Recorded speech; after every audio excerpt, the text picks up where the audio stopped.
Hello प्यारे बच्चों, क्या हाल चाल। मस्त एकदम। तो हम लोगों ने क्या स्टार्ट किया था? हमने स्टार्ट किया था सॉरी, रिफ्रैक्शन ऑफ लाइट। और रिफ्रैक्शन ऑफ लाइट में हम लोगों ने ये पढ़ा था कि ये ऐसा फिनोमेना है जिसके अंदर लाइट रे जब भी एक मीडियम से दूसरे मीडियम में ट्रैवल करती है तो ये लाइट रे अपना रास्ता बदल देती है, अपनी पाथ चेंज कर देती है, अपनी स्ट्रेट लाइन पाथ से थोड़ा सा बेंड हो जाती है। ठीक है, इतनी बात की थी हमने, राइट। और हमने ये रूल्स देखे थे कि भाई हमारी लाइट रे अगर एक रेयरर मीडियम से डेंसर मीडियम में जा रही है तो ये बेंड करेगी टुवर्ड्स द नॉर्मल। अगर डेंसर से रेयरर मीडियम में जाएगी तो ये बेंड करेगी अवे फ्रॉम द नॉर्मल। इतनी बात हम लोगों ने समझ ली थी। अब हमारे पास एक बात ये आई, हमसे कहा गया कि एक एक्टिविटी शो एन एक्टिविटी या describe an activity to show the path of light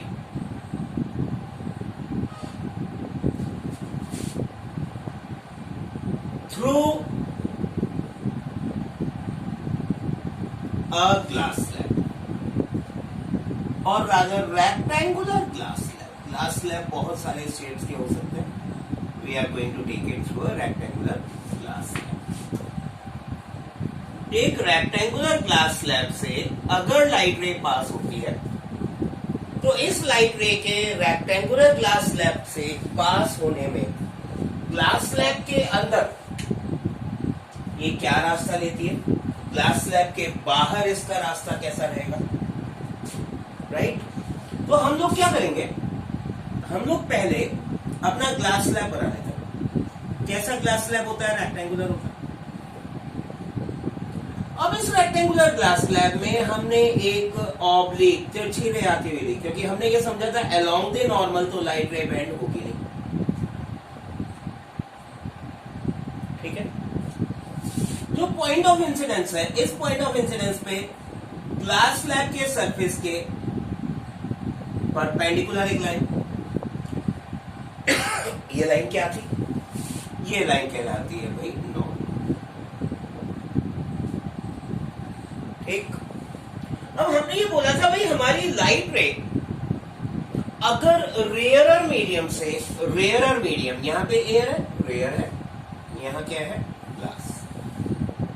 glass is denser.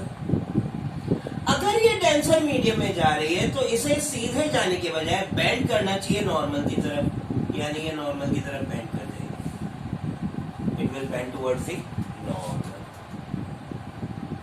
Right. अब इसे ग्लास स्लैब से वापस एयर में बाहर निकलना है। तो बाहर निकलने के लिए क्या कर रही है? डेंसर से रेयरर में आ रही है, डेंसर से रेयरर में आ रही है।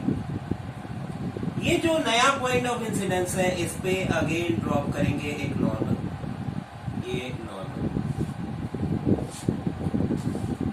लाइट रे का रेक्टिलिनियर प्रोपेगेशन ध्यान में रखें तो इसको जाना चाहिए सीधे, लेकिन ये सीधे नहीं जाएगी। ये क्या करेगी? ये बेंड करेगी अवे फ्रॉम द नॉर्मल। ये बेंड हो गई away from the normal, it is moving away from the normal, right. Activity करके कैसे दिखाएंगे हम? ये तो हमने अपने थ्योरी के बेस पे बात अंडरस्टैंड कर ली कि अगर हमारी थ्योरी ये कहती है कि लाइट रे को रेयरर से डेंसर में आते हुए टुवर्ड्स से नॉर्मल बेंड करना है, लाइट रे को डेंसर से रेयरर में आते हुए away from the normal bend करना है, इतनी बात तो हमने समझ ली। अब इतनी बात को समझने के साथ हमें ये ध्यान में देना पड़ेगा कि ये एक्टिविटी से कैसे शो करेंगे। लाइट रे तो हम एक्चुअल ले नहीं सकते, because we take the light ray, we will not be able to focus it outside, right. उसके लिए हम क्या करेंगे? उसके लिए हम लाइट रे की जगह दो पिंस लगाएंगे। We will put up pins P1 and P2।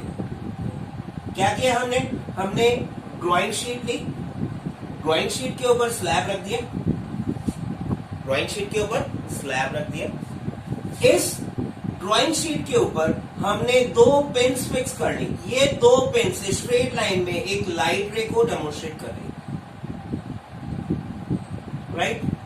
From the opposite side of the glass slab, अगर मैं इन दोनों पिन्स को देखते हुए इन दोनों की सीधी लाइन में in a straight line with them दो नई पिन्स P3 और P4 लगाई, मैंने यहां पे दो नई पिन्स P3 एंड P4 लगा दी, और ये दोनों पिन्स मैंने ग्लास स्लैब के अपोजिट फेस, चलो फेस को नाम दे देते हैं, नाम दे देते हैं। ये हमारा है फेस AB, ये हमारा है फेस CD। तो AB फेस के सामने पिन्स थी, CD फेस से देखते हुए मैंने इन दोनों की स्ट्रेट लाइन में P3 P4 लगा दी। मुझे P1 P2 P3 P4 चारों एक स्ट्रेट लाइन में दिखाई दे रही है। एक्चुअली नहीं है चारों स्ट्रेट लाइन में, only P1 and P2 are in straight line, P3 and P4 are in separate straight line.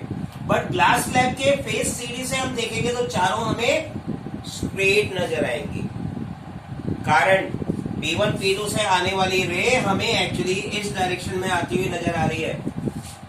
P1 P2 से जो लाइट रे आई वो लाइट रे हमें P3 P4 के डायरेक्शन में आती हुई नजर आ रही है, बिकॉज लाइट रे बेंड हुई है, राइट। अब अगर हम ग्लास स्लैब को हटा के इन दोनों पॉइंट्स को ज्वाइन कर देते तो हमें क्या मिल गई, path of light inside the glass slab. यही तो हमें शो करना था, ठीक है। अब इसमें एक ऑब्जर्वेशन देखिए हम लोगों ने, हमने ऑब्जर्वेशन ये देखी कि अगर मैं इंसिडेंट लाइट रे को, इंसिडेंट लाइट रे जो कि हमारी दो पिन से बनी हुई है, इसको मैं सीधा सीधा स्ट्रेट रेक्टिलिनियर प्रोपेगेशन इसका मान लेता हूं, तो ये जो लाइट रे है, ये लाइट रे एक्चुअली इमर्जेंट लाइट रे के पैरेलल है। This light ray is parallel to emergent light ray. Entry लेने वाली लाइट रे हम क्या बोलते हैं, इंसिडेंट। बाहर निकलने वाली को क्या बोलते हैं, इमर्जेंट। तो ये जो इंसिडेंट लाइट रे है that is parallel to emergent light, but वो अपनी जगह से थोड़ा शिफ्ट हो गई। इस शिफ्टिंग को हमने नाम दिया lateral shift. This D is lateral shift,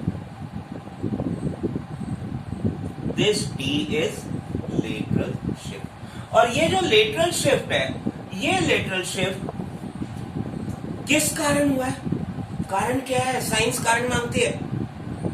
तो कारण भैया बड़ा सिंपल सा है, ये इंसिडेंट लाइट रे जितने अमाउंट से स्लैब में आते हुए बेंड हुई, टुवर्ड्स नॉर्मल हुई, उसी रेशियो में बाहर निकलते हुए वापस अपोजिट डायरेक्शन में बेंड हो गई। तो सिर्फ इतना सा काम हुआ, उसका एंगल तो angle of emergence is equal to angle of incidence, but ये दोनों रेज आपस में पैरेलल हुई, only there is a shifting in the incident.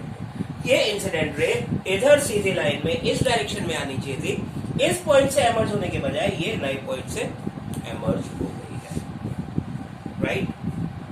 अब बात आती है, सर ये लेटरल शिफ्ट डिपेंड किस पे करेगा, ये लेटरल शिफ्ट डिपेंड किन फैक्टर्स पे करेगा। तो lateral shift depends on two factors भैया।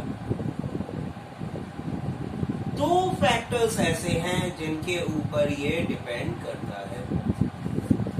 पहला फैक्टर हमारा है कितना लंबा रास्ता इसने स्लैब के अंदर ट्रैवल किया। जितना लंबा रास्ता ये स्लैब के अंदर ट्रैवल करेगा उतना ज्यादा लेटरल शिफ्ट होगा, और वो लंबा रास्ता, कितना लंबा रास्ता है वो कौन डिसाइड करेगा, thickness of the glass slab. पहला फैक्टर हो गया, it depends on thickness of glass slab, it depends on the thickness of glass slab. Glass slab कितना ज्यादा थिक है उसके ऊपर डिपेंड करेगा। और ये थिकनेस मैं इधर बाहर निकलने वाली प्रोट्रूडिंग थिकनेस की बात नहीं कर रहा, ठीक है, मैं थिकनेस कर रहा हूं ये वाली बात। right? I am talking of this thickness. Second factor on which it depends is the density of glass. Density of glass जितनी ज्यादा होगी उतनी ही ये ज्यादा बेंड करेगी, उतना ही ज्यादा लेटरल शिफ्ट होगा. डेंसिटी ऑफ ग्लास जितनी कम होगी उतना लेटरल शिफ्ट कम होगा, right? So this lateral shift is depending upon the thickness and the density of the glass slab.